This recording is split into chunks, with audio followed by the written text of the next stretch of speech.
Hello, ladies and gentlemen. My name is Dakota Rollins, and I'm going to talk to you about the guitar if you're just beginning to play.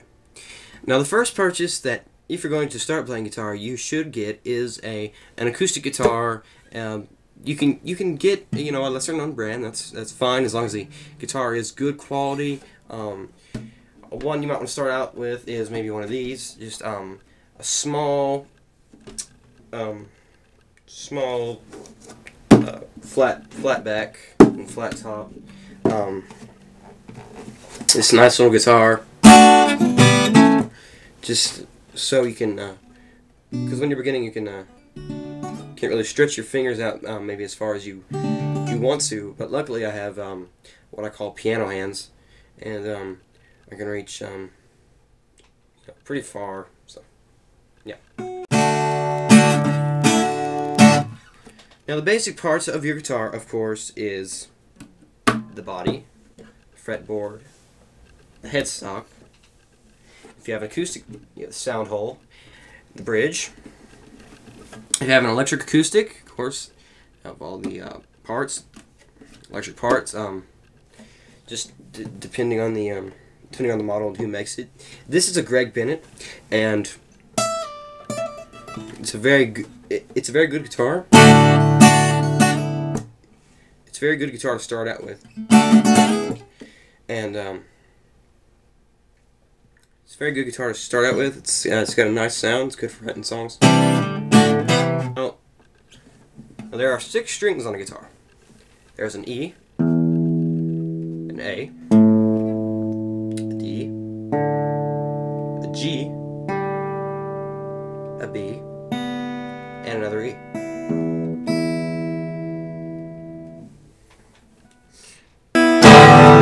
That is the standard tuning for a regular guitar. There are many different kinds of tunings, such as drop D, just making this E match up with the 4-string D. And this is commonly used in hard rock and metal. And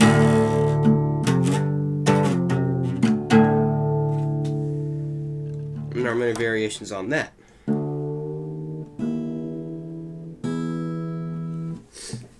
Now, guitar can have many other tunings. There's you can take it up a half a step to E flat tuning, drop D, drop C sharp, drop B flat, and some metal bands even use drop A, which I wouldn't really recommend doing.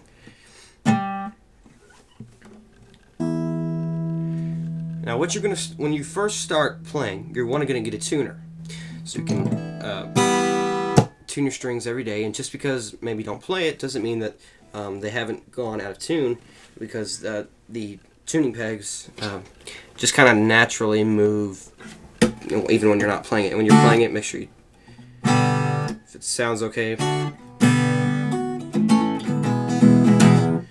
tune it. And if you get certain kinds of guitars, they already have a tuner built in right here, and it's pretty much the same with all tuners. Turn it on, play a note. If it's in tune, it'll flash, or if it's out of tune, it'll flash red, and it'll also flash if it's sharp or not. If it's sharp or flat. And after you play for a while, and you get used to your guitar, used to your strings, and used to the sound that you hear when it isn't tuned, then you can just automatically tune it. The simplest way to tune it, one way that is really time-consuming that you can tune your guitar, is get a high or low E string, preferably the higher octave, get that higher register in tune, and then what you can do is tune off the 5th fret of the previous string. So you got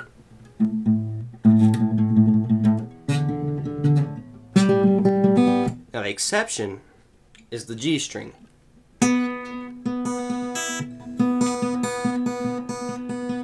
Which would be the 4th.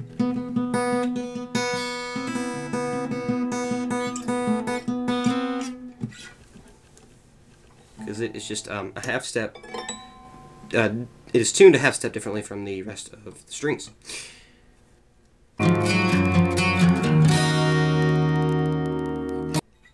Now, if we're going to start out playing acoustic, the things you're going to need would obviously be a guitar. And usually when you buy your first guitar, you can go ahead and get all the kit you need. You want to get an extra pair, a backup pair of strings, and the kind that I would recommend is the Dario. Let's say medium nickel, EXP. Those these are the Darios, but they are not the EXP. They're just regular medium nickel, and that's what I play. I like playing medium or heavy. But if you're beginning out, you may want to play light, since you haven't built up your fingers to handle the thickness of the strings yet. Want to get a backup pair of strings, and you also want to get a polish. The brand that I prefer is Love Potion number 9. It's made by Dean Markley, and what you do is you just spray it where there are smudges, commonly near the bridge where you rest. Sometimes, you rest your palm there, and right here on the side where the pinstripes are from resting your forearm. Sweat, and you can kind of smudge, get fingerprints. What you do is you just spray that on where the smudges are, and then you want to take a guitar cloth, which may look like this, or it may look like a brass instrument polishing cloth, all depending on what you get. Dr. Fix I think makes the best polishing cloths, and Dean Markley, which actually came with the spray. So wipe it down. And one thing you never want to do is use furniture polish. That will damage the wood of the guitar as well as the coating on top. Now the pick guard, I think it might be okay, but just don't use furniture polish at all on your guitar. Something else you might want to you will need to invest in is a string cleaner, which looks like this. It clamps up, and you can unclamp it. Sometimes they're a little difficult to unclamp. It has a cloth on the inside. What you do is you just slide the bottom half under the strings, and sometimes it can be quite difficult, as evident here. Then you just clamp it into place.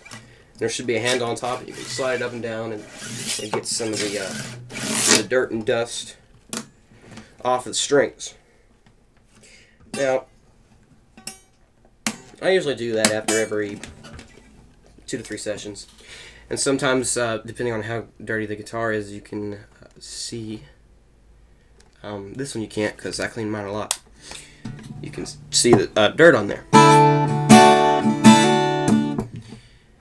And one way you can tell when you need to change your strings is the strings will not have the same, they won't have the same sonority or the same resonance as they used to. But when it's getting close to time to change the strings, some of the coating on the strings, you can kind of see it discolor.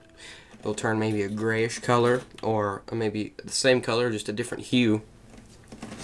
And the strings will just feel, a little bit rougher, and they'll sound muffled, more muffled than they usually do. The thing to remember about guitars is that they are made of wood. They do have electronics in them, so keep them in a reasonable temperature. Do not